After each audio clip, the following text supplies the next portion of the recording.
Hey bestie. So if you watch my latest podcast episode, you know that I quit my job. The one that I prayed for, manifested, and the one that I really wanted. And if you're new here, for reference, being a medical assistant is not the end-all be-all for me. It's just a part of my story. Working as a GYN medical assistant is an intern job, a part of my long-term plan to get into medical school and become a practicing OBGYN myself. Becoming an MA or medical assistant during my gap year is equivalent to majoring in biology in college because I wanted to be a doctor. I did what I thought I was supposed to do because I didn't know any better. And although this experience didn't end the way I wanted it to, I actually do not regret it at all. There are a lot of things that I've gained from this period of time, and most were unexpected and appeared differently than I had imagined. However, and I talked about this in my podcast, because I ended up leaving this job and going to another dead-end, bottom-of-the-barrel, healthcare entry-level position job, I felt very discombobulated when making the transition.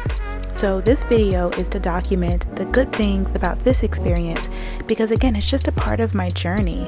It is a part of who and why I am the way that I am today. And I think it's important to document how I feel during these low, unhappy, uncertain times because one day things will get better. I'll be vlogging my acceptance into medical school and traveling to different hospitals as a medical student and then an intern, then a resident, then an attending. And even though I feel so small right now, it will only help me become the best practitioner that I'll eventually be. Child, not me leaving an interview just to forget that I had another interview on Zoom. I left at the perfect time. So I've had a day. I went to work today. I did a half day. I left at lunch. I actually left like 30 minutes before lunch, changed into some business clothes in my car, then ended up coming here to do kind of like a working interview. It didn't end up working out because basically like some patients didn't end up showing up, so I wasn't able to like fully see what they do in a day. And I'm mad because I low-key asked for this working interview because I didn't get a working interview before the job that I have now as a medical assistant, but I did do them at other jobs. So I was like, oh, I'm kind of familiar. It's nice to like see the office, see the vibe, see the people, see how things go, see how things run before like actually committing and signing the contract. Like I signed the contract before I even saw that office building, and it kind of ended up working out, but obviously you'd be looking for a new job. So anyway, I went in or whatever. I guess I knew that it was like a really big company. Didn't realize it was that big. Otherwise, really liked it. And they kind of sat me down and just showed me more so what it would be like on the computer, because it's going to be much more of an admin job as a clinical research coordinator. So that's what this job position was for. And I really like it. I think I'm going to like it. It seems like it's going to be much more independent, so I don't really have to worry about other people as much. And otherwise, like the team or whatever seems nice. This is the closest one so far to where I live, and it also pays the best. And it's research, but it's coordinating the research, so it's not necessarily like me in the lab doing things. But I don't know. So I'm kind of liking it. I'm leaning towards this job. And then the other one that I had an interview for right afterwards, like thank God for Google Calendar and its notifications. It showed up on my phone. I went in at 1. I left at 2:20.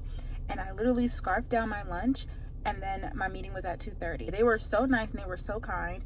It went well. It's crazy because the name, like the brand of this second job, like the company, it's a big name brand, but the interview was much more chill. Like it was just chill.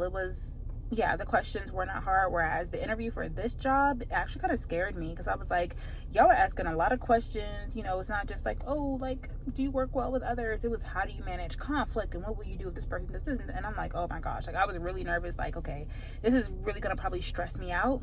But then going there doesn't seem like it's gonna be that stressful. It just seems like it's definitely it's a big girl job. Like where I'm at right now, I thought it was a big girl job. It's really a childish job. And this is a big girl job.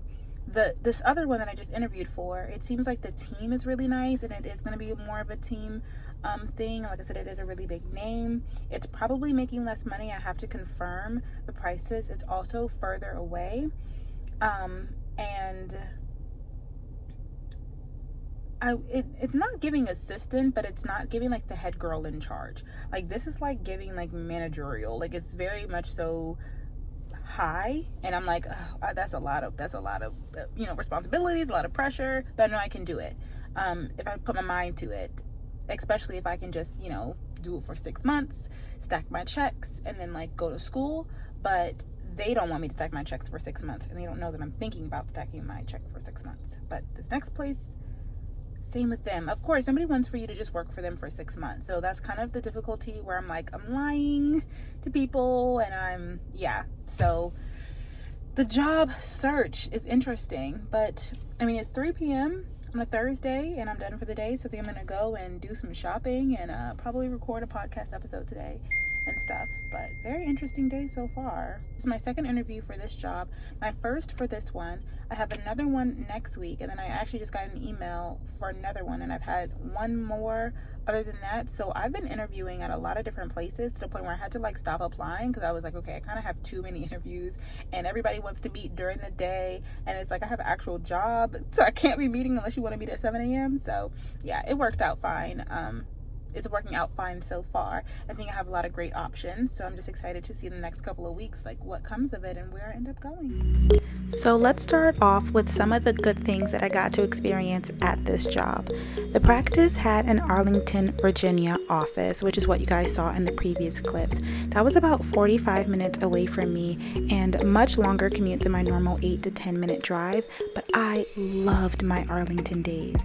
Although I was born and raised in the DMV, I never experienced this particular area and all that it had to offer. And personally, I'm a city girl, not the music, but I love tall buildings and accessible restaurants and grocery stores and getting to walk the things, all the types of things that I don't get to experience living deep in the suburbs with my mom right now.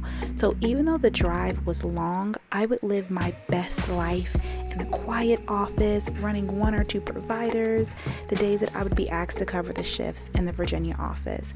And the vibes here were just so chill and calming and peaceful. There was a lot of alone time and downtime, and even though there were more responsibilities, there was no drama, and that trade-off was worth it.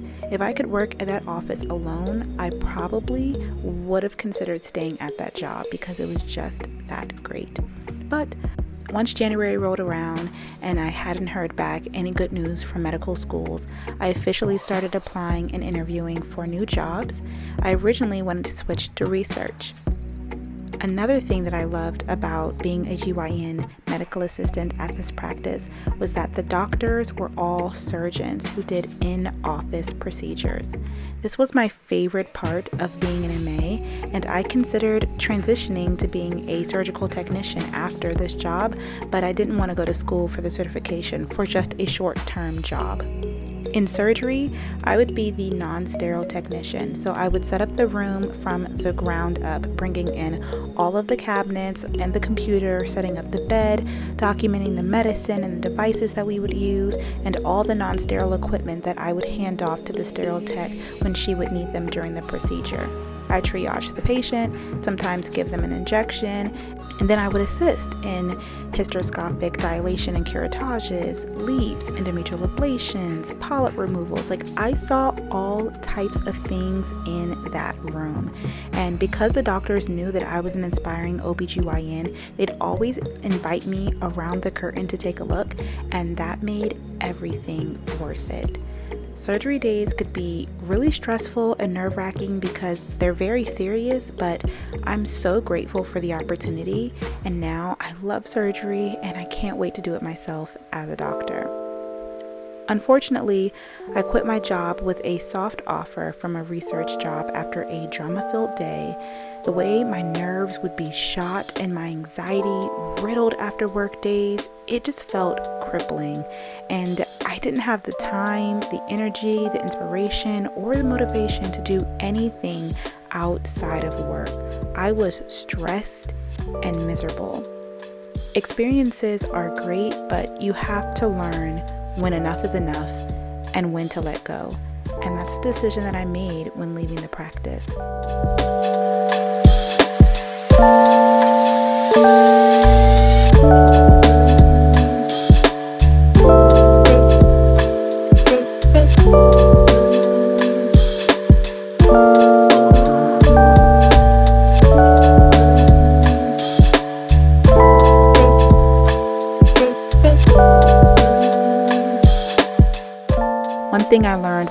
season of unemployment is that once something bothers your spirit, everything is affected.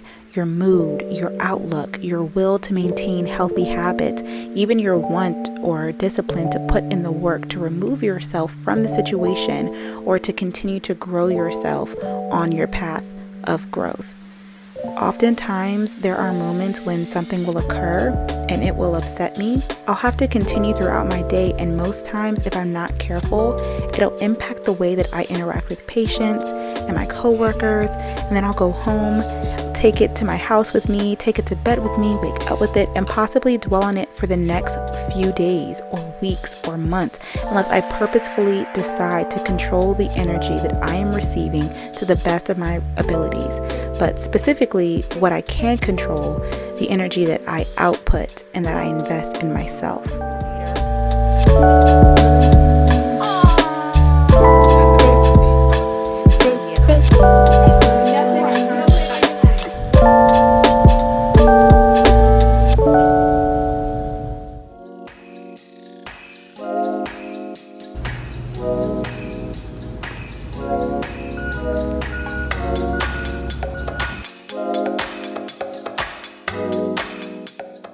Showing up to my last day of work as a GYN medical assistant felt like graduating college without knowing what job you're going to go to afterwards. I felt like relieved that something hard was over, but very scared about what the heck was next. I've mentioned before how this was my plan C. So walking away from this didn't just feel like a relief, but it felt like another failure. Plan A was to go to college, then medical school, and then become a doctor, and I had no idea how far off my story would be from that original plan. Plan B was to go to college, then get my master's, then go to medical school. But I soon found that I was even underprepared for that plan. In the middle of the pandemic, with few options, I hopped to Plan C, and after college and my master's, I would work in my desired field as a medical assistant, learning from women who I'd hoped would take me on as their mentee, study for the MCAT, and then apply to medical school. The most disappointing part about this job and this season was how much I had to sacrifice for it to work, all for it to not actually work for me. Not only did it leave me unsuccessful in my pursuit to medical school, but it also left me in my worst mental health state. I was strapped for cash, and I felt creatively depleted. My biggest regret was allowing this job to stop me from filming and connecting with the audience that I worked hard to build. I failed to maintain our relationship in hopes that it would be worth it, but it was not. And as my story continues, I just want to say sorry for leaving you all behind during this chapter. I felt stuck and I couldn't find a solution out until I did.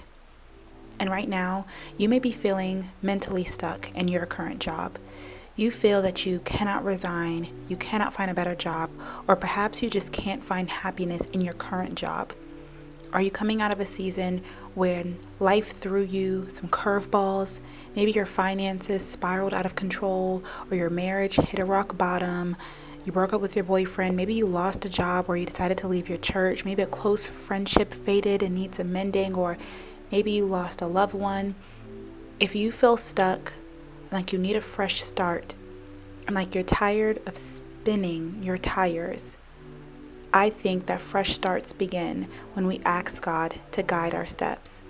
It comes from the knowledge that through Christ, a fresh start is always available to us. If you need a fresh start is available. Yesterday doesn't matter.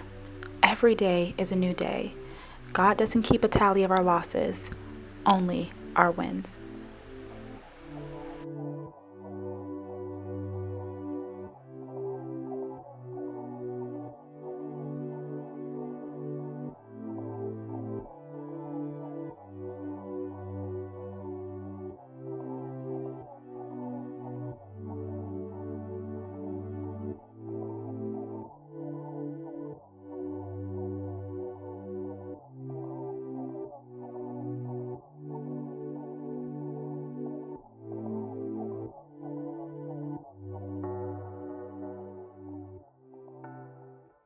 About to go in for another interview. I am praying to God this is the last one.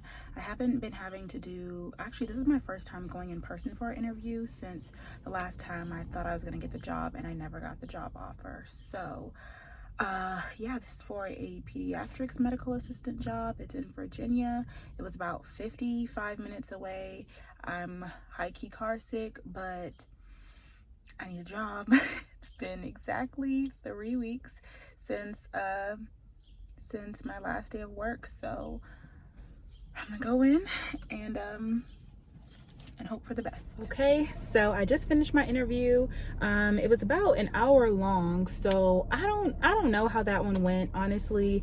I have done so many interviews in the past 3-4 months. Like, I have been interviewing for months, whether it be for schools, preparing for pageants, or for jobs, in person, on the phone, over Zoom. Like, I've at least had 1, if not 2 interviews a week for the past like 3 to 4 months now. So I'm kind of getting in my head and figuring out like what is it that I'm doing wrong in these interviews, and not to like be down on myself or to, you know, overthink, but just to be realistic. Like, is it something that I've been saying? Is it the way that I'm showing up? Like, and so I've been thinking like I really need to do an overhaul of my interview, because at first I was like, maybe I'm just being too picky, and then I was like, maybe I'm not having a good enough energy, because I'm like, I don't really want to be applying for these jobs. I don't really want to be interviewing for these jobs. I was just trying to find the right balance between, I need a job, I don't want to be unemployed, but I also don't want to continue to work at somewhere that I wouldn't be happy at, because that kind of defeats the purpose of me quitting my other job, especially if I'm going to be now having to travel like an hour. Like, why am I traveling an hour out and I'm unhappy, and I'm now not even in a specialty that I like want to do? So I don't know, it's been really difficult. I just don't know what I want to do. I just know at this point like I want to have a job, because I at least don't want to be having to worry and struggle about money and things. But you know what's really interesting? I was listening to Darius Daniels, one of my favorite online pastors, and he talked about how happiness is not the absence of problems, right? And so in reality, when you are making a decision, you're not making a decision to remove a problem, but you're just exchanging that problem for something else. So I was so stressed out at my job. I was so stressed out. The workplace was toxic. The people were negative, but I was close to home and I was making consistent money. It wasn't great money. It wasn't good money, but I was, you know, in the field that I wanted to be in. I already knew what I was doing. I didn't have to like, you know, learn anything new. So I was always on autopilot. Those were the good things. And I exchanged those good things and the bad with not having a job at all. So like being very, you know, insecure when it came to my funds, and like not being able to probably plan like a summer vacation, because if I were to get a new job, I shouldn't take off for a week in like a couple of weeks for a vacation. I don't have enough money to do a lot of things. Like, I exchanged my problems. So it's like I have different worries now, and it almost feels as though like the consequence is the same. Like, I'm not stressed out yet, but I feel like this looming worry of like, I don't know what I'm doing with my life right now. I don't know what I'm going to do. Whereas like, I knew that I was unhappy and that's not what I wanted to do, but like, at least I was doing something. And I'm like, what's worse? Like, knowing that you're not doing what you want to do, or not doing anything at all. I kind of feel like I went a little bit too personal in my interview. I think that I shared some things that I wish I didn't share. I wish I would have answered the questions better, basically. It's possible that I gave off some red flags in the way that I answered my questions, even though I was being realistic. Like, I realized that when people were asking me just kind of like the best thing and the worst thing about my last job, I was being realistic, but some of those things are just like flat out how healthcare is. That's just straight up how medicine is. So like, if you didn't like it at your old job, you're not gonna like it here. But it's like, well, there's other things that I didn't like, but I can't tell you those things. So even them asking me like, you know, why did I leave my job? I ended up saying this time more like they weren't willing to increase my rate and I wasn't able to have a livable wage. All their faces be a little bit more approving, like, okay, that's a fair reason for you to want to leave a practice if, you know, you're not making enough money. there's a lot of pros and cons to this job as well. Like I said, the drive it's definitely far. I'm gonna see if there's any local gyms around here, like Orange Theory or like a cycle bar, where I can take classes after working here. That would make this location fun and worth it for me.